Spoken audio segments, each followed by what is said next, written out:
Hello, welcome back to our channel. In today's video, I'm going to show you step by step how to link your Instagram account to your Gmail account in 2025. This is really useful if you want to keep your social and email connected, making it easier to manage your online accounts. First, log into your Instagram account and head over to your profile in the bottom left corner. From there, tap on Edit Profile.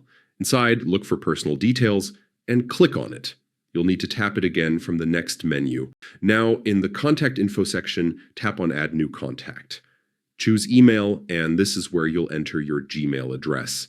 Make sure to double check for typos before saving it, because Instagram will link your account directly to that email. Once you confirm, Instagram replaces your old email with your new Gmail address.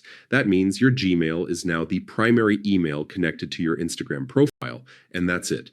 You've successfully linked Instagram with Gmail. This little update makes it easier to stay connected, recover your account if needed, and centralize your communication.